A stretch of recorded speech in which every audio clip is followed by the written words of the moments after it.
मैं नास्तिक था। मेरी धर्मपत्नी मुझे पढ़ के सुनाती थी, मैं सो जाता था।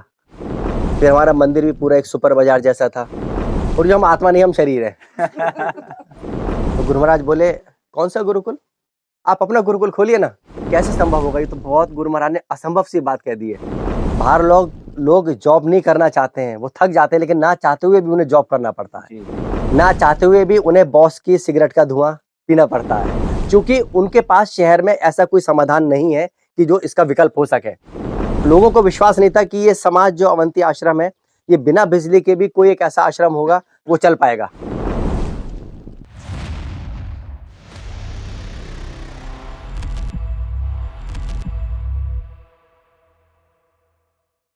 हरे कृष्णा प्रभु जी। हरे कृष्णा। प्रभु जी आपका नाम? नित्यानंद कृष्णदास। जी। हरे कृष्णा माता जी। हरे कृष्ण। जी, आपका नाम? मेरा नाम श्यामेश्वरी राधा देवी दासी। हरे कृष्णा। जी, आपका नाम बताइए? पद्मनाभ। तो प्रभु जी आपके जीवन के बारे में बताइए, शुरुआत से लेकर के अभी तक, नंदग्राम फार्म कम्युनिटी आने तक। हाँ, हाँ। आध्यात्मिक जीवन। जी, मैं इस्कॉन से जुड़ा लगभग 97 से, जी, सब्यसाची प्रभु के माध्यम से। जी, मैं गाज़ियाबाद में जॉब करता था, डाबर इंडिया लिमिटेड में। जी, तो वहीं से कोई लगभग 20 किलोमीटर दूर प्रभु जी का निवास स्थान था उस समय, मुरादनगर। हुँ, तो सव्यसाची प्रभु जब एमबीबीएस कर रहे थे, हुँ, तब वहाँ पर आते थे। हुँ, अपने घर पर आते थे और ज़्यादा जब प्रभु जी आते थे, तो प्रभु जी की माताजी हमें फ़ोन करके बुलाती थी जी, कि प्रभु जी आए हैं, एक छोटा-सा प्रोग्राम है, घर पे हाउस प्रोग्राम रखा है, आप आइए। जी, तो मुझे कोई ख़ास मैं नास्तिक था। जी, धर्म, ये सब के बारे में मुझे कोई ज़्यादा विशेष पड़ी नहीं थी। जी, हनुमान जी के व्रत भी मैं कभी रखता था, तो मम्मी कहती थी कि पास हो जाएगा तो हनुमान जी के व्रत रख ले। जी, तो पास होने के लिए, और वो प्रसाद में वो मिलती थी ना, बूंदी, जी, जी, तो बूंदी खाने के लिए मैं व्रत रखता था। मम्मी कहती थी कि ये बूंदी या कुछ प्रसाद देती थी मंदिर में दे के आने के लिए, तो मम्मी, पंडित जी क्या करेंगे खा करके, मैं खुद ही खा लेता हूँ। जी, तो इस तरह से मैं पूरा नास्तिक था। जी, लेकिन सव्यसाची प्रभु कभी आते थे मुरादनगर में, अपने घर पर जब आते थे, तो हुँ, उनकी माताजी फ़ोन करती थी। जी, तो चूँकि वो फ़ोन करती थी, मैं सम्मान करता था। हुँ, तो चलो साधु आए हैं, चलो एक बार दर्शन करने चलते हैं। जी, तो हम गए और नॉर्मल प्रभु जी ने बुलाया था, आइए बैठिए। हरे कृष्ण कीर्तन सुना, थोड़ा-सा मैं प्रभावित हुआ। जी, कुछ है, ठीक है, साधु लगते हैं। इससे पहले साधु की इमेज हमारे मन में बड़ी खराब थी। जी, मोटे से साधु, बड़े से साधु, दाढ़ी वाले साधु। जी, जी, लेकिन प्रभु जी वाक़ई में एक रियल साधु जैसे होते थे वैसे लगे। तो प्रभु जी के व्यक्तित्व से मैं थोड़ा-सा प्रभावित था। बाकी तो वो क्या बोल रहे हैं, वो मैंने सब ऊपर से गया मेरे, हुँ, उसमें कोई ख़ास रुचि नहीं आई। पर एक प्रोग्राम अटेंड किया, प्रभु जी अपने पढ़ाई जहाँ पर कर रहे थे, मदुरई में एमबीबीएस की, वहाँ चले गए। फिर 6 महीने बाद फिर प्रभु जी आए, ऐसे ही फिर उन्होंने हमें बुलाया, आप आइए, प्रोग्राम है, सत्संग है। हम गए। कीर्तन प्रभु जी ने अच्छा किया। उस समय सेकंड टाइम में मुझे थोड़ा कीर्तन मुझे प्रभावित किया। हुँ, हुँ, तो थोड़ा कीर्तन मैं घर में गुनगुनाने लगा, हरे कृष्ण कीर्तन। जी, फिर कोई ख़ास मेरे को छाप नहीं पड़ी मेरे हृदय में। जी, हृतकरण रसायन जिसे कहते हैं ना, जी, वो कानों से उतर के हृदय में नहीं बसा। लेकिन फिर तीसरी बार फिर प्रभु जी ने आए, 6 महीने में प्रभु जी आते थे घर पे, फिर बुलाया गया, फिर गए। हुँ, फिर थोड़ा कुछ समझ में आया कि मनुष्य जन्म क्यों मिला है जी, और वास्तव में जो ये बोल रहे हैं वो क्या है। कुछ हम उनके प्रवचनों से, कीर्तन से प्रभावित हुए। तो उस जी, समय आपकी आयु क्या थी प्रभु जी जब उस 25। अच्छा, आप 25 साल के थे मैं जब? 25 साल का था। उससे पहले मुझे इस्कॉन क्या था मुझे कुछ नहीं पता था। दो आई वाज़ देयर इन, मैं गाज़ियाबाद में था और दिल्ली भी बहुत घूमने जाता था, घूमने का शौक था कनॉट प्लेस तक। लेकिन मैं कभी गया नहीं इस्कॉन टेम्पल, कभी जी, मुझे पता नहीं था वहाँ पे इस्कॉन क्या है, कैसे है। तो ये प्रभु जी से मिल कर के ही ज्ञात हुआ मेरे को। जी, तो फिर प्रभु जी ने बोला कि आप अब जप किया करें, 1 हुँ, माला 2 माला आप शुरू करें। हुँ, तो हमने 1 माला 2 माला करनी शुरू करी। जी, इस तरह से प्रभु जी के माध्यम से धीरे-धीरे हम भक्ति में आगे बढ़े। फिर प्रभु जी ने और प्रवचन फ़ोन पे भी हमें प्रीच करते रहे। फिर प्रभु जी ने बताया कि भगवान कौन है, क्या हमारे साथ उनका नित्य संबंध है। धीरे धीरे पुस्तकें उन्होंने हमें पढ़ने के लिए बोला, हाँ पुस्तकें पढ़िए, भगवत गीता पढ़िए। जी। पढ़ने में कोई रुचि नहीं थी। मेरी धर्मपत्नी मुझे पढ़ के सुनाती थी, मैं सो जाता था। जी। जब जब ये भगवत गीता लेकर के बैठती और मैं सो जाता था। तो माताजी को आपसे पहले रुचि थी? हम दोनों साथ साथ ही गए। जी, एक्चुअली इनके घर में मंदिर भी है अपना एक पुराना, जी। शिव मंदिर है, हुँ। तो शिव जी की कृपा थी। जी, जी। सो लेकिन भगवत गीता मेरे लिए स्लीपिंग पिल्स जैसी थी कि वो भगवत गीता पढ़ती और मैं सो जाता था। ऐसे करके लेकिन वो मुझे सुनाती रही। उस समय तक आपका विवाह हो गया था? भैया विवाह के बाद ही, हम विवाह अच्छा, के बाद ही, विवाह जी। से पहले तो मैंने बताया ना आपको मैं नास्तिक था। जी, जी, जी। विवाह के 6 महीने बाद ही हम भक्ति में धीरे-धीरे दोनों ने जुड़ना शुरू किया। जी। इनकी प्रगति थोड़ी तेज हुई, मैं थोड़ा-सा अपने पूर्व संस्कारों के कारण स्लो था, धीरे था, जी। ऐसे। तो इस तरह से प्रभु जी ने सब सिखाया हमें, सव्यसाची प्रभु ने इस्कॉन में कैसे भक्ति करनी चाहिए। हुँ। फिर हमारा मंदिर भी पूरा एक सुपर बाजार जैसा था। शिव परिवार भी था, गणेश जी भी थे, लक्ष्मी जी भी थी, हनुमान जी भी थे, जी। सब कुछ था। तो प्रभु जी ने बताया कि मंदिर कैसा होना चाहिए। कृष्ण ईश्वरा परमा कृष्णा, कृष्ण ही ईश्वर है और उनको पूजने से हम सभी देवी देवताओं की पूजा कर सकते हैं। हो जाती है, ऑटोमेटिकली हो जाती है। जी। समझाया था लेकिन विश्वास नहीं हुआ, तभी श्रद्धा नहीं आई थी भगवान के प्रति। जी, जी। तो एक बार हमने प्रभु जी को घर में अपने आमंत्रित किया। प्रभु जी आए हुए थे मुरादनगर से। मुरादनगर आए हुए थे तो गाजियाबाद में हमारा घर था, 20 किलोमीटर। तो हमने प्रभु जी को आमंत्रित किया कि आप आइए, प्रोग्राम करिए, हाउस जी। प्रोग्राम, प्रसाद लीजिए। प्रभु जी ने बोला ठीक है मैं आऊँगा। तो हमने कहा प्रभु जी आएँगे, मंदिर है हमारा, सुपर बाजार बना हुआ है। शिव जी की मूर्ति है, इसकी मूर्ति, उसकी मूर्ति। तो हमने क्या करा, हमारे पास एक राधा माधव का एक फ़ोटो था। जी। हमें सव्यसाची प्रभु की माताजी ने दिया था। जी। तो हमने क्या करा, सारे फ़ोटो हमने राधा माधव के पीछे छुपा दिए कि सव्यसाची प्रभु आने वाले हैं। जी। तो प्रभु जी आए, दर्शन करे। हाँ, बढ़िया है। देखो मंदिर ऐसे, ठीक है, आप लोग पालन कर रहे हैं। अब प्रभु जी देख के प्रसन्न हुए, लेकिन हमारा दिल अंदर से दुखा कि भाई प्रभु जी तो प्रसन्न हो रहे हैं, लेकिन हमने वास्तविकता नहीं बताई प्रभु जी को। जी। तो हमने फिर प्रभु जी को वास्तविकता बताई। प्रभु जी पर्दे के पीछे भी कुछ और है। राधा माधव के फोटो के पीछे हमने छोटी-छोटी सब मूर्तियाँ रखी हुई हैं। जी। प्रभु जी मुस्कुराए और प्रभु जी ने सिंपल 2 शब्द कहे, कोई बात नहीं। धीरे-धीरे आप पढ़िए, भगवत गीता पढ़िए और हुँ। हरे कृष्ण का हरे कृष्ण महामंत्र का जाप करिए, इसको बढ़ाइए। तो प्रभु जी की उस बात से हम बहुत प्रभावित हुए जी। कि प्रभु जी ने हमें डाँटा नहीं और बहुत प्रेम से उन्होंने हमसे कहा कि कोई बात नहीं। तो उसी दिन से हमने अपने मंदिर को प्रभु जी के अनुसार जैसा चाहते थे वैसा बनाया। तो धीरे-धीरे प्रभु जी के शब्दों से प्रभावित होकर के, भगवत गीता पढ़ करके हम धीरे-धीरे इस तरह से हम आगे बढ़े। जिस समय तक सब्यसाची प्रभु आपके घर आए, उस समय तक आपको तो ये पता चल गया था कि भगवान कृष्ण ही जो है परम भगवान हैं, हाँ, लेकिन हाँ। फिर भी वो देवी-देवता रखे हाँ, हुए लेकिन थे। श्रद्धा मैंने बताया ना, श्रद्धा हाँ, नहीं थी। हाँ। एक श्रद्धा भी होनी चाहिए ना पक्की। जी। वो उस समय तक जागृत नहीं हुई थी। जी, जी।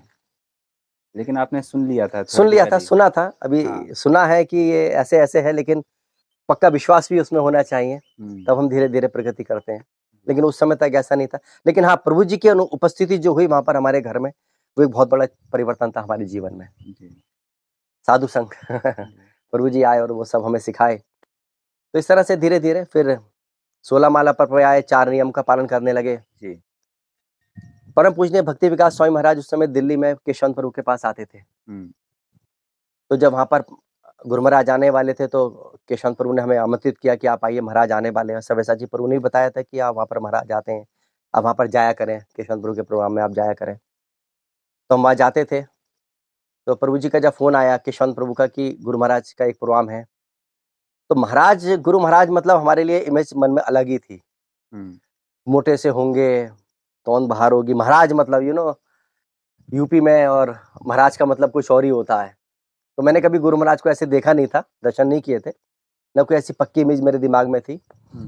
लेकिन जब मैंने गुरु महाराज को देखा पहली बार, गुरु महाराज लंबे से और बिल्कुल पतले से और कीर्तन में मस्त हैं, सड़क पे कीर्तन कर रहे हैं, तो मैं बहुत प्रभावित हुआ उनसे। गुरु महाराज के दर्शनों से। इस तरह से मैंने पहली बार दिल्ली में उनके दर्शन करे। उसके बाद धीरे-धीरे मैंने उनकी पुस्तकों का अध्ययन शुरू किया। कृष्ण भावनामृत में पहला कदम, ये मैंने उनकी पहली पुस्तक पढ़ी। उसके बाद धीरे-धीरे महाराज की और पुस्तकें भी मैंने पढ़ी। इस तरह से धीरे-धीरे महाराज के प्रति श्रद्धा भी उत्पन्न हुई। उधर सव्यसाची प्रभु ने जो हमारे मन में कृष्ण भक्ति का बीज डाला था वो सींच रहे थे उधर से। जी। तो धीरे धीरे से आगे बढ़ने का हम प्रयास कर रहे थे, प्रयासरत थे, प्रभु जी आगे बढ़ा रहे थे। फिर प्रभु जी बोले अभी आपको 2-3 साल हो गए हैं भक्ति में 16 माला करते हुए, तो दीक्षा के लिए आपका क्या विचार है अभी कि गुरु महाराज से हम दीक्षा लेंगे, भक्ति विकास स्वामी महाराज से। तो प्रभु जी बोले दीक्षा से पहले टेस्ट होगा, जी। आप मुरादनगर आइएगा, आपका मैं टेस्ट लूंगा। और हम बहुत घबरा गए। टेस्ट मतलब वो भी सव्यसाची पूर्व का टेस्ट लेंगे तो क्या होगा हमारा, क्या पूछेंगे पता नहीं। हम बहुत रटते गए, रटते जी। यू नो कि हम शरीर नहीं आत्मा है, हम शरीर नहीं आत्मा है। और वही प्रभु जी का पहला क्वेश्चन हुआ कि हम कौन है, और जो हम आत्मा नहीं हम शरीर है। तो ये आपका उत्तर था। ये मेरा उत्तर था। जी। हम याद करते करते गए, हम शरीर नहीं हम आत्मा है। लेकिन जब प्रभु जी ने पूछा आप कौन है, तो हम आत्मा नहीं हम शरीर है। क्योंकि बहुत घबरा रहे थे। जी। प्रभु जी ने कूल किया, पानी पिलाया, प्रसाद खिलाया, बोला पहले प्रसाद लीजिए, पानी पीजिए। घर पे गए थे हम उनके। फिर दोबारा से फिर प्रभु जी ने बहुत लंबा टेस्ट लिया। फिर प्रभु जी ने दीक्षा के लिए ओके करा। फिर मायापुर में हमारी सन 2003 में दीक्षा हुई, गौर पूर्णिमा पे, परम पूजनीय भक्ति विकास स्वामी महाराज से। फिर हमारी संतानें हुई। विवाह के बाद 2003 में बिटिया हुई और 2007 में फिर मेरा पुत्र हुआ। तो जब पुत्र हुआ तो गुरु महाराज उस समय हरिद्वार में आए हुए थे। जी। और I was there in Ponta Sahib, Himachal Pradesh, Dehradun से थोड़ा सा आगे है। जी।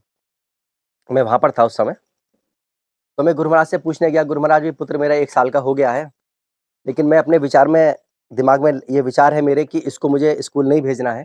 क्योंकि उस समय हमने गुरु महाराज के कई प्रवचनों में सुना था कि, और प्रभुपाद से सुना था कि स्कूल जो है हमारे सब मॉडर्न स्कूल, सब स्लॉटर हाउसेज हैं, हमें कत्ल खानों में बच्चों को नहीं भेजना है, हमें इनको वैदिक शिक्षा देनी है।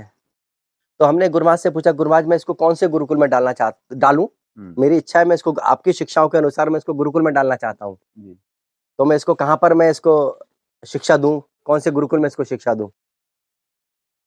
हम सब गए थे, मेरी पत्नी सब, दोनों बच्चे गए थे। तो गुरु महाराज बोले कौन सा गुरुकुल, आप अपना गुरुकुल खोलिए ना। जी। ये बहुत ही गुरु महाराज का एक दूरदर्शी वाला जवाब था। हमने कि जी गुरु महाराज। हम महाराज को प्रणाम किए और बाहर आ गए। और हरिद्वार से देहरादून, देहरादून से और 1 घंटा आगे पोंटा साहिब। लगभग 3-4 घंटे में गाड़ी चलाते चलाते ये सोचता गया कि गुरु महाराज ने ये बोला है कि आप अपना गुरुकुल खोलिए, लेकिन ये कैसे संभव होगा? ये तो बहुत, गुरु महाराज ने असंभव सी बात कह दी है, ये कैसे हमारे जीवन में संभव हो पाएगा? कई दिनों तक चिंतन चलता रहा, संभव होगा भी नहीं होगा, होगा नहीं होगा, कैसे संभव होगा? लेकिन 2011 में महाराज भरूच में कोई, महाराज की व्यास पूजा हुई भरूच में, या कोई श्रवण कीर्तन कैंप हुआ, कोई दोनों में से एक था। तो वहां पर गुरु महाराज ने कहा कि हम एक ऐसा गुरुकुल यहाँ पर हो, हमारे भक्त हो, अपना गुरुकुल हो, अपनी लैंड हो, तो कोई भक्त लैंड देना चाहते हैं वहां पर तो बताइए, लैंड दे सकते हो। तब ललित गोविंद प्रभु ने हाथ खड़ा किया। बड़ौदा में एक भक्त है हमारे, तो उन्होंने वो लैंड यहाँ पर बड़ौदा के पास एक जगह है कैलनपुर, वहाँ पे उन्होंने अपनी लैंड दी। कौन कौन भक्त इसमें आगे आना चाहते हैं? तो नर्तक गौरांग प्रभु, त्रिभंगन प्रभु आगे आए। फिर हम तीनों कनेक्टेड थे आपस में, फोन पर भी, पुराने दोस्त थे। तो उन्होंने बताया कि प्रभु जी एक ऐसे ऐसे लैंड मिल रही है और हम वहाँ पर अपना गुरुकुल खोलना चाहते हैं, तो आप सेवा में? तो हमने कि यस हम आएंगे तुरंत सेवा। जैसे हमें पता लगा, हमने जॉब से अपने रिजाइन देने का विचार बनाया। तो इस तरह से ये हमारे जीवन का पहला कदम गुरु महाराज के वचनों से पे आधारित, कि हम कैसे गुरु महाराज की आज्ञा का पालन कर सकते हैं, ये हमारा यहाँ पर पहला कदम था, पहला पड़ाव था। कौन से वर्ष में प्रभु जी आपने अपना जॉब क्विट किया? मैं दिसंबर 2011 तक मैंने अपना जॉब छोड़ दिया था। अक्टूबर 2011 में 3 महीने का नोटिस होता है, तो मैंने अक्टूबर में उनको नोटिस दे दिया था कि मैं अभी जॉब आपकी कंटिन्यू नहीं कर पाऊंगा गुरु महाराज के मिशन के लिए। जी। और क्या जॉब करते थे आप जिसमें आपका सैलरी पैकेजेस वगैरह? जी, मैं पहले डाबर इंडिया लिमिटेड में गाजियाबाद में था। उसके बाद मैंने अपना जॉब चेंज करके गुरु महाराज की आज्ञा से मैं हिमाचल पोंटा साहिब गया था। गुरु महाराज बोले आप वहाँ पर जाइए, प्रचार करिए। तो वहाँ पर इस तरह से उस दृष्टिकोण से मैं हिमाचल में गया था। तो वहाँ पर फिर मैं एक कॉस्मेटिक कंपनी में था, प्रोडक्शन मैनेजर। तो वहाँ पर फिर मैंने अपनी लास्ट जॉब थी मेरी वो। आपका सैलरी पैकेज कैसा क्या रहा वहाँ पर? मैंने जब जॉब छोड़ी तो उस समय मेरा पैकेज था लगभग 8 लाख पर एनम का। 2011 में 2011 आपका में मेरा पैकेज 8 लाख था पर एनम। Per annum. जी। और ये क्योंकि गुरु महाराज का एक उनकी इच्छा थी, इसीलिए आपने उसको क्विट करके फिर यहाँ पर आपने जी, जी। तो प्रभु जी, आपने अपने बच्चों को गुरुकुल में पढ़ाने का ही निर्णय क्यों लिया? बाहर सिटीज़ में जो स्कूल्स हाँ, वगैरह हाँ। हैं, वहाँ क्यों नहीं? एक्चुअली जो बाहर की शिक्षा है वो वास्तव में वास्तविक शिक्षा नहीं है। वो तो कहते हैं कि तमसो माँ ज्योतिर्गमय, कि अंधकार से प्रकाश की ओर आइए, लेकिन वास्तव में तो वो और अंधकार की ओर जा रहे हैं। वो वास्तविक शिक्षा नहीं है। बाहर की शिक्षा क्या है? व्यापार है, हुँ, कि आप पैसा देंगे, मैं आपके बच्चों को पढ़ाऊँगा, आप पैसा नहीं देंगे, तो आपके बच्चे को मैं नहीं पढ़ाऊँगा। तो ये तो एक गुरु और शिष्य के बीच में एक संबंध स्थापित नहीं होता है। हुँ, जबकि वास्तविक शिक्षा क्या है? गुरु और शिष्य के बीच में एक संबंध है कि बच्चा गुरुकुल में रह कर के, गुरु के मार्गदर्शन में रह कर के वो शिक्षा प्राप्त करता है, ज्ञान प्राप्त करता है। जी, और गुरु उसको स्वार्थ रहित होकर के उसको वो शिक्षा देता है। हुँ, गुरु उसके बदले में उससे कुछ चाहता नहीं है। दक्षिणा जो वो देना चाहे वो स्वीकार करते हैं गुरुजन। इस तरह से ये पद्धति आइडियल पद्धति है। लेकिन बाहर की जो पद्धति है वो पूरी एक व्यापार है, वो शिक्षा नहीं है। पहली चीज़। दूसरी चीज़, बच्चा जब हम बाहर जाता है, एक भक्त का बच्चा जब बाहर जाता है तो बाहर जाकर के वो बच्चा असत संग ज़्यादा लेता है। हुँ, क्योंकि बाहर के जो स्कूलों में बच्चे हैं वो तो भक्त हैं नहीं। हुँ, जैसे कि मेरी बेटी गाज़ियाबाद के डीएवी स्कूल में जाती थी। जी, तो जब वो डीएवी में दूसरी क्लास तक मैंने उसे भेजा। जब वो जाती थी तो वहाँ पर घर पे डायरी में लिख कर के आता था कि कल को नाश्ते में मैगी लेकर के आना है। अच्छा, हुँ। या इस तरह से डिशेज़ आती थी। दूसरा कारण, कभी-कभी वैकेशन टाइम में लिख कर के आता था डायरी पे कि आपको जो ये कार्टून चैनल होते हैं ना ये, डोरेमोन हुँ, और कौन-कौन से? Cartoon cartoon channels. हुँ, हुँ, वो कार्टून चैनल देख कर के एक लेख लिख के लाना है कि अच्छा, डोरेमोन का उसमें कैरेक्टर क्या था। अच्छा, तो ये जो चीज़ें हैं, ये एक भक्त समाज इसको स्वीकार नहीं करता है। जी, उससे बच्चा सत्संग नहीं कर करके असत्संग ज़्यादा ले रहा है, क्योंकि उसे वो डोरेमोन देखने के लिए, जो सीरियल कार्टून सीरियल है, उसे वो देखने के लिए उसे टीवी का देखना पड़ेगा। जी, लेकिन गुरु महाराज की शिक्षाएँ क्या हैं? परम पूजनीय भक्ति विकास स्वामी महाराज बताते हैं कि कृष्ण घर के अंदर जब भी आएँगे जब हम टीवी घर के बाहर जाएगा, इस तरह से। जी, लेकिन टीवी नहीं छोड़ पाएँगे, बाहर की शिक्षाएँ रहेंगी, बाहर की शिक्षाएँ रहेंगी, बाहर के स्कूलों में हम बच्चे को भेजेंगे, ना प्याज़ छोड़ पाएँगे, ना लहसुन छोड़ पाएँगे, ना मैगी छोड़ पाएँगे। जी, तो इस तरह से तीसरी चीज़ कल्चर प्रोग्राम में आता था लिख कर के डायरी पर कि आपको इस फ़िल्मी सॉन्ग पे डांस करना है, तो इस पे तैयार होकर के आना है, डांस करना है। तो बच्चों को वो सब जिस चीज़ से हम दूर रखना चाह रहे थे गुरु महाराज की शिक्षाओं पर के माध्यम से, वो चीज़ से हम दूर नहीं रख पा रहे थे। इसलिए हमने बच्चों को वहाँ से उसको फिर हम जब तक वहाँ पर रहे, जॉब में रहे, फिर हमने उसको होम एजुकेशन दी। जी, घर पे ही उसकी माता ने उसको सब पढ़ाई कराई और उसके बाद फिर गुरु महाराज की कृपा से हम फिर ये गुरुकुल में हम आ पाए यहाँ पर। जी। तो प्रभु जी, ये गुरुकुल की शुरुआत फिर कैसे हुई? जी। जैसा कि मैंने आपको पहले बताया कि हमें एक बड़ौदा के पास कैलनपुर में एक भक्त ने लैंड दी। जी, तो हम तीनों दोस्त मित्र थे हम, नर्तक गौरांग प्रभु, त्रिभंगानंद प्रभु और मैं। जी, तो हम तीनों आपस में कनेक्टेड थे, जुड़े हुए थे। जी, तो हम तीनों के दिमाग में एक ही विचार रहता था जब हम जॉब करते थे जी, कि कैसे इस समस्याग्रस्त जीवन से, शहरी जीवन से हम निकल कर के एक भक्तों के समाज में हम आ पाएँ।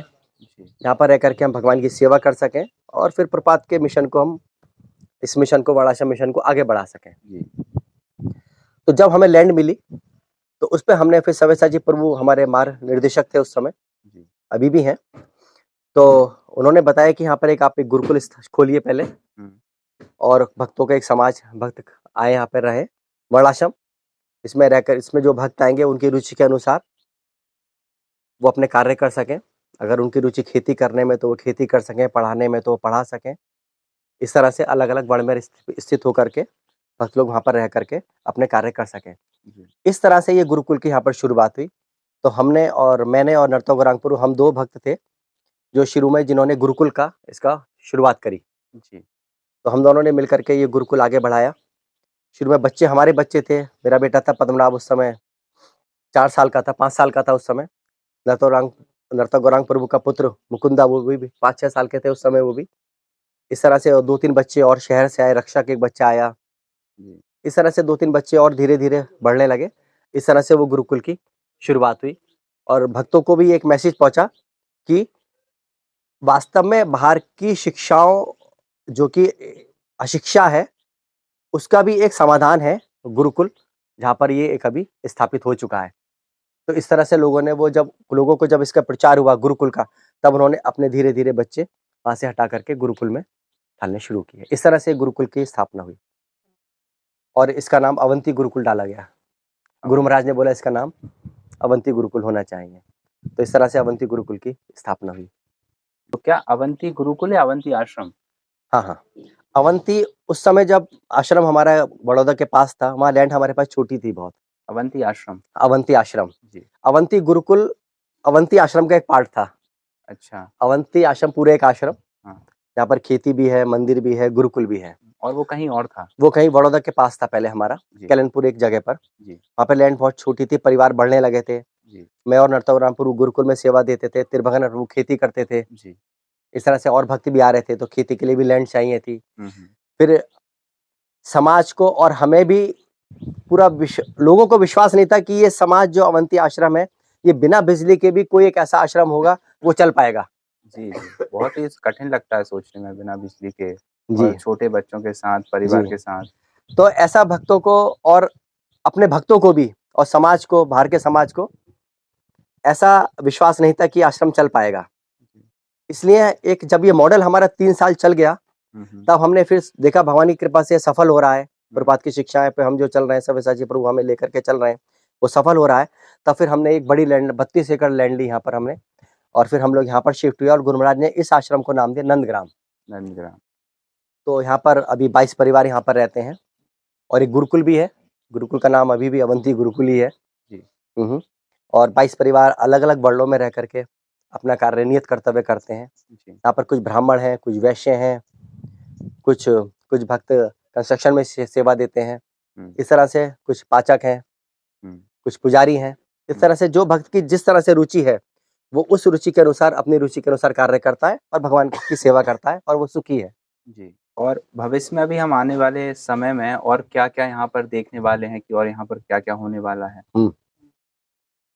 जी। इस आश्रम का भी और विस्तार होगा। जी। क्योंकि ये जो आश्रम है, वास्तव में शहरी जीवन में जो समस्याएँ हैं, समस्यापूर्ण शहरी जीवन का एक समाधान है ये वर्णाश्रम प्रोजेक्ट। जी। जो कि गुरु महाराज परम पूजनीय भक्ति विकास महाराज के मार्गदर्शन में चल रहा है। जी। क्योंकि बाहर समस्याएँ हैं। बाहर लोग जॉब नहीं करना चाहते हैं, वो थक जाते हैं, लेकिन ना चाहते हुए भी उन्हें जॉब करना पड़ता है। जी, जी। ना चाहते हुए भी उन्हें बॉस की सिगरेट का धुआं पीना पड़ता है। जी। ना चाहते हुए भी उन्हें वहाँ पर जो पार्टियाँ हो रही हैं, जी।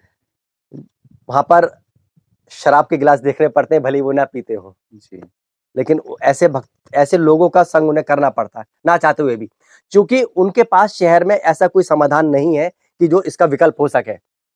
इसलिए गुरु महाराज परम पूज्य भक्ति विकास स्वामी महाराज ने ये प्रोजेक्ट खोला कि जिसमें लोग आकर के अपने नियत कर्तव्य कर सकते हैं, जो उनकी सेवा है, जिसमें उनकी रुचि है, उसमें रह करके वो सेवा कर सकते हैं। 6 घंटा, 5 घंटा, 6 घंटा, 7 घंटा, बाकी टाइम में अपनी साधना और सुखी। जी। यदि यहाँ पर कोई परिवार आना चाहता है या शिफ्ट होना चाहता है, तो उनकी क्या योग्यता होनी चाहिए? वो 4 नियम का पालन करता हूँ, जी। हरे कृष्ण मंत्र का जप हूँ, जी। और वो मैं ऐसा बोलूँगा कि लोग आकर के अलग-अलग समय में आकर के कुछ टाइम यहाँ पर रहें, जी। अलग-अलग ऋतुओं में आकर के, जी। गर्मी में, सर्दी में, बरसात में आकर के वो लोग कुछ-कुछ टाइम यहाँ पर बिताएँ। माताएँ आकर के अपने चूल्हे पर खाना बनाएँ, सीखें वो चूल्हे पर खाना बनाना कितना आसान है। जी। मैं ये नहीं बोलूँगा कि चूल्हे पे खाना बनाना बहुत कठिन है, लेकिन चूल्हे पे खाना बनाना आसान है, तो सीखें कैसे बनाते हैं और अलग ऋतु में रह कर के देखें, किस तरह का उनका अनुभव होता है हर ऋतु में। तो इस तरह से वो थोड़े-थोड़े टाइम में बीच-बीच में आएँ और फिर जब लगता है कि हाँ, वो परिपक्व हो गए, अभी ऐसे जीवन में अपना समय बिता सकते हैं, तो उसके बाद फिर वो फुल टाइम इसको जॉइन कर सकते हैं। तो उनके पास विकल्प है कि वो कुछ समय आकर के पहले यहाँ पर रह जी, सकते हैं जी, जी, जी। और जब उन्हें लगता है कि अभी वो रह सकते फुल हैं टाइम तो आ फिर सकते हैं, तो उसके बाद फिर वो आएँ। तो प्रभु जी यहाँ पर आपका दिनचर्या जो है क्या रहता है सुबह से उठने से हाँ, हाँ। रात को सोने तक? हुँ, हुँ। तो अभी एक जनरल बताऊं तो हम लोग अभी यहाँ पे लगभग 3:30 पौने 4 बजे तक जगते हैं हम लोग। जी। स्नान आदि करके मंगला आरती सुबह 4:30 बजे मंगला आरती होती है, उसमें अटेंड करते हैं, सभी भक्त उसमें आते हैं, जी। कीर्तन करते हैं, नाचते हैं, आरती अटेंड करते हैं जी। और उसके बाद फिर सब भक्त लोग जप करते हैं। जी। फिर गुरु आरती होती है 7 बजे और फिर 7:30 बजे तक गुरु आरती होती है। उसके बाद भक्त लोग अपने अपने नियत कर्तव्यों पे चले जाते हैं। जी। फिर 9 साढ़े 9 बजे आकर के वो लोग प्रसाद लेते हैं हम लोग। जी। लंच प्रसाद होता है उस समय। हम लोग सब घर पे अपना अपना बनाते हैं अपनी रुचि के अनुसार, जी। सब लोग बनाते हैं तो अपने घर पे प्रसाद लेते हैं। उसके बाद 10 बजे फिर भक्तों की अपनी सेवाएं शुरू हो जाती हैं। हुँ। फिर दोपहर में आकर के भक्त लोग थोड़ा आराम करते हैं दोपहर के समय पे और 2:30 बजे से फिर हमारे सभी भक्तों के लिए एक भागवतम कक्षा होती है जी। नियमित रूप से, जी। दैनिक कक्षा है। फिर सभी भक्त उस कक्षा में आते हैं, प्रवचन का लाभ उठाते हैं भागवतम कक्षा का। ये फार्म कम्युनिटी का एक सबसे बड़ा प्लस पॉइंट है कि यहाँ पर रह करके हम लोग दैनिक रूप से भागवतम पर चर्चा कर सकते हैं। चर्चा होती है, भागवतम कक्षा होती है जी। मंगला आरती के साथ-साथ, एक बहुत बड़ा लाभ है यहाँ पे। और फिर भक्त लोग अपने-अपने कार्य पे चले जाते हैं, फिर अपनी बची हुई माला पूरी करते हैं, रीडिंग करते हैं। नियमित रूप से रीडिंग हो पाती है, जी। नियमित रूप से साधना प्रोग्राम पूरा पे अटेंड हो पाता है और नियमित रूप से भक्त लोग अपनी सेवा कर पाते हैं।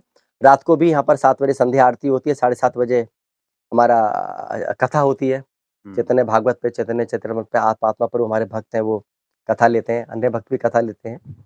इस तरह से कथा होती है। फिर 8 बजे लोग घर पे जाते हैं, दूध पीते हैं, थोड़ा प्रसाद लेते हैं और फिर वो 8:30 9 बजे तक भक्त लोग विश्राम करने चले जाते हैं। तो यहाँ पर जो कक्षाएँ होती है, बच्चों के लिए तो गुरुकुल में होती ही है, बाकी जो भक्त होते हैं, जो परिवार होते हैं, उनके लिए भी कक्षाएँ होती हैं? भागवतम कक्षा? जी। जी हाँ, परिवार के लिए भागवतम कक्षा अलग से होती है। गुरुकुल में बच्चों का अलग है। जी। तो मतलब यहाँ पर दोनों के लिए एक शिक्षा की एक व्यवस्था है। जी हाँ, और जो हाँ, भक्तों के लिए, बड़े भक्तों के लिए भागवतम कक्षा और गुरुकुल का अपनी उनकी अपनी दिनचर्या है, वो उनकी अपनी कक्षाएँ हैं। जी। जी हाँ। तो आपकी जो कक्षाएँ होती है, वो आप लोगों के ही द्वारा हाँ, हाँ, हाँ। वरिष्ठ भक्त होते हैं तो वरिष्ठ भक्तों के द्वारा कक्षाएँ होती हैं जी। और जब वरिष्ठ भक्त नहीं होते तो हमारे अंदर के भक्त ही बारी-बारी से प्रवचन देते हैं। तो प्रभु जी जैसा आपने बताया कि यहाँ पर जो अपने वर्ण के हिसाब से जो यहाँ पर सभी लोग रहते हैं, तो उसके बारे में थोड़ा-सा और बताइए जैसे ब्राह्मण के यहाँ पर क्या कर्तव्य हैं, क्षत्रिय के? हुँ, हुँ। यहाँ पे चारों वर्णों के लोग, वर्णाश्रम मतलब चारों वर्ण के लोग जी। उसमें होने चाहिए, ब्राह्मण भी, वैश्य भी, क्षत्रिय भी, शूद्र भी। जी। ब्राह्मण का जैसे कार्य है कि यजन, याजन, पठन-पाठन, दान, प्रतिग्रह, भगवद गीता के अनुसार ये आता है। ब्राह्मण अपने इन कार्यों में फिक्स रहते हैं। तो ब्राह्मण है वो शिक्षक भी हमारे यहाँ, पाचक भी हैं, पुजारी भी हैं, इस तरह से अलग-अलग उनके डिपार्टमेंट हैं। जी। फिर वैश्य हैं, अपने खेती, कृषि, गौरक्षा, वाणिज्यम, जी। खेती करते हैं और गौरक्षा करते हैं जी। और वाणिज्य करते हैं, इस तरह से। क्षत्रिय मैनेजमेंट करते हैं। जी। क्षत्रिय जो है वो अच्छे ब्राह्मणत्व का भी गुण उनके अंदर होना चाहिए ताकि वो धर्म के हिसाब से, जी। धर्म के अनुसार वो अ, रक्षा कर सकें, हुँ, हुँ। नहीं तो अधर्म फैलेगा, अगर जी। उन्हें धर्म का ज्ञान नहीं होगा। जी।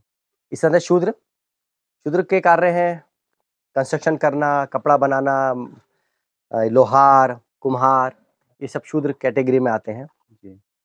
तो जिसकी जो रुचि होती है उस हिसाब से वो कार्य करता है। लेकिन एक भारतीय समाज में और बाहर के समाज में जी। एक बहुत बड़ी गलतफ़हमी है कि हम शूद्र क्यों बने? जी। जी। लेकिन जो बाहर के समाज में आप देखेंगे सभी शूद्र हैं, जी। जन्म से ही शूद्र हैं। जी। क्योंकि बाहर वो लोग जॉब कर रहे हैं, जी। नौकरी कर रहे हैं और जो नौकरी कर रहा है वो तो शूद्र है ही है। जी। तो अगर आप फर्स्ट क्लास ऑफिसर भी हैं, फर्स्ट क्लास मैनेजर भी हैं, आप हैं तो शूद्र ही, जी। टाई पैंट वाले शूद्र हैं, जी। नहीं? तो ऐसा नहीं है। तो शूद्र यहाँ पर वर्णाश्रम में शूद्र क्या मतलब? भक्त, भक्त है। भगवान की प्रसन्नता के लिए उसने वो रोल स्वीकार किया है। जी। अल्टीमेटली तो वो वैष्णव है ही है। जी। तो इसलिए इस समाज में एक बहुत बड़ी धारणा है कि मैं ब्राह्मण, वैश्य, क्षत्रिय, शूद्र, ये तो एक मिशन को आगे बढ़ाने के लिए वो रोल हम ले रहे हैं, लेकिन वास्तव में तो सभी वैष्णव हैं। हुँ। और अगर कोई शूद्र का कार्य कर भी रहा है, उसका रोल निभा भी रहा है, तो वो ज़रूरी नहीं है कि वो बिल्कुल निम्न कैटेगरी का हो गया। हुँ। शास्त्रों में ऐसे कई उदाहरण आते हैं कि शूद्र भी भगवत धाम जा सकता है और ब्राह्मण ही रह जाए, जी। नहीं? हुँ। तो इस तरह से शूद्र मतलब उसका ऐसे हम बहिष्कार या कोई एक ऐसे गाली नहीं है शूद्र, जी। कि कोई शूद्र का अगर कार्य कर रहा है वो तो शूद्र है, नहीं, पर है तो भक्त ना वो। जी। अभी महाराज की प्रसन्नता, गुरु प्रपात की प्रसन्नता के लिए उसने वो रोल लिया है कि वो कंस्ट्रक्शन करा रहा है, कि वो कपड़े बना रहा है, कि वो मिट्टी के बर्तन बना रहा है। हम्म, इस तरह से वो रोल उसने स्वीकार करा है। लेकिन भगवान तो उससे भी, उसकी सेवा से ही प्रसन्न होंगे। हो सकता है ब्राह्मण की सेवा से वो प्रसन्न ना हो जी, भगवान, हम्म, इस तरह से बिल्कुल। मतलब कि यहाँ पर शूद्र भी उतना ही सम्मानीय है। सम्मानीय है। जी, लेकिन वो जो शूद्र का कार्य कर रहा है, हमें ये समझना पड़ेगा कि वो मिशन को आगे बढ़ाने के लिए वो कार्य उसने स्वीकार करा है, जी, क्योंकि वो भक्त है, वो जी, अल्टीमेटली तो वैष्णव है। जी। जी जैसा कि हम बाहर देखते हैं शहरों में या फिर कहीं और हम देखते हैं कि शूद्र के साथ जो क्या है थोड़ा-सा दुर्व्यवहार किया जाता है या फिर ऐसा इतिहास में हुआ है, तो वो सारा व्यवहार यहाँ पर नहीं है। नहीं है, क्योंकि जो पतन होना शुरू हुआ, वो गुरु महाराज परम पूजनीय भक्ति विश्वनाथ महाराज की एक बुक है, भारतीय नवयुवकों के नाम एक संदेश। हुँ, उसमें महाराज एक बहुत अच्छी तरह से समझाते हैं कि कैसे पतन होना शुरू होता है। जी, पहले ब्राह्मण थे, जी, ब्राह्मण का पतन होना शुरू हुआ। तो जी। ब्राह्मणों का पतन होना कब शुरू हुआ? जी, भागवतम के अनुसार आता है उसमें कि जब परीक्षित महाराज की कथा आती है, जब एक अ, ब्राह्मण का जो पुत्र था उन्हें श्राप देता है, श्रृंगी जी, श्रृंगी ऋषि उन्हें श्राप देते हैं। तो वहां से उन्होंने क्या करा कि अपने पद का उन्होंने दुरुपयोग करा, कि उन्होंने एक सम्राट जो कि बहुत बड़े वैष्णव थे, परीक्षित महाराज, उनको शाप दे डाला। जी, तो वहां से ब्राह्मणों का पतन शुरू होता है, जी, इस तरह से। उसके बाद जब ब्राह्मणों का पतन शुरू हुआ, तो क्षत्रिय जो थे, जो राजा थे, उन्होंने ब्राह्मणों की बात माननी बंद कर दी। जी, जब उन्होंने धर्म की बात माननी बंद कर दी, तो अधर्म फैला। जी, इस तरह से क्षत्रियों का पतन हुआ। जी, उसके बाद फिर वैश्य वैश्य देखने लगे कि जब क्षत्रिय मनमाने ढंग से कार्य कर रहे हैं, तो हम उन्हें टैक्स क्यों दें। जी, इस तरह से वैश्यों का पतन होना शुरू कर, उन्हें मनमाने ढंग से उन्होंने कार्य करना शुरू किया। जी। जो अधिक काम है उनसे लेना। शूद्रों हाँ, का उन्होंने दुरुपयोग करना शुरू हाँ, किया। वहां से वैश्यों का पतन हुआ। शूद्रों ने देखा कि ये मेरा दुरुपयोग कर रहे हैं, मुझसे ज्यादा काम ले रहे हैं। जी, इस तरह से उन्होंने भी साम्यवाद की उन्होंने एक स्थापना करी वहां से। जी, इस तरह से जो पूरा पतन होना शुरू हुआ भारत के समाज की, जो आप बात कर रहे हैं, क्योंकि भारत का समाज अध्यात्म पे आधारित नहीं है, जी, भागवतम पे आधारित नहीं है, भगवत गीता की शिक्षाओं पे आधारित नहीं है। इसलिए भारत के समाज में शूद्र शब्द एक गाली है। जी, लेकिन ये शब्द तो भगवान के डिक्शनरी से आ रहे हैं, भगवत गीता में आ रहे हैं ये शब्द, जी, वो सम्माननीय है। जी। लेकिन जो यदि हम देखें तो शूद्र का कार्य तो जैसा आपने बताया हम अभी भी कर रहे हैं, क्योंकि पहले जो वैश्य हमसे कार्य लिया करते थे या जी। फिर शूद्रों से कार्य लिया करते थे अधिक मात्रा में, वो तो अभी भी लिया जा रहा है शहरों में। लेकिन वहां वो लोग आटा-टोना। खुशी खुशी कर रहे हैं, जी, क्योंकि उन्हें पैसा चाहिए, जी, पैसे के लिए लोभ है।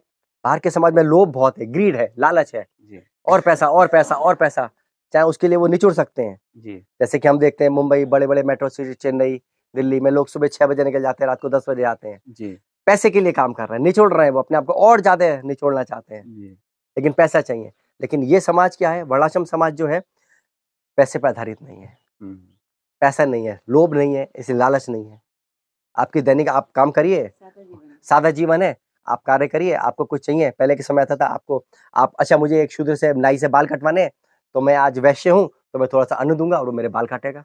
अच्छा, मेरी आवश्यकता पूरी हुई, उसकी आवश्यकता पूरी हुई। जी, मैं ब्राह्मण हूँ, तो मुझे कुछ चाहिए, किसी से चाहिए, तो मैं जाऊंगा दान मांगूंगा, और उसे मैं ज्ञान दूंगा बदले में। जी, तो पहले का समाज एक लालच नहीं था, स्वार्थ नहीं था, क्योंकि पैसा, मनी कल्चर नहीं था। जी, इसलिए हमारा प्रयास है इस आश्रम में कि no money culture. Guru Maharaj परम पूज्य भक्ति स्वामी महाराज का कहना है कि अच्छा, मनी कल्चर यहाँ नहीं होना चाहिए। जी, इसलिए जो फैमिलीज यहाँ रहती हैं, उनको ऐसे नहीं कि हम पैसा देते हैं अच्छा, कि पैसे आइए, हम आपको 10,000 रुपए देंगे, आप यहाँ पर रहिए, ऐसा नहीं है। जो लोग आ रहे हैं वो स्वेच्छा से, भगवान की प्रसन्नता, गुरु महाराज परम पूजनीय भक्ति विकास स्वामी महाराज की प्रसन्नता के लिए जी, वो यहाँ पे सेवा कर रहे हैं, मिशन के लिए सेवा कर रहे हैं।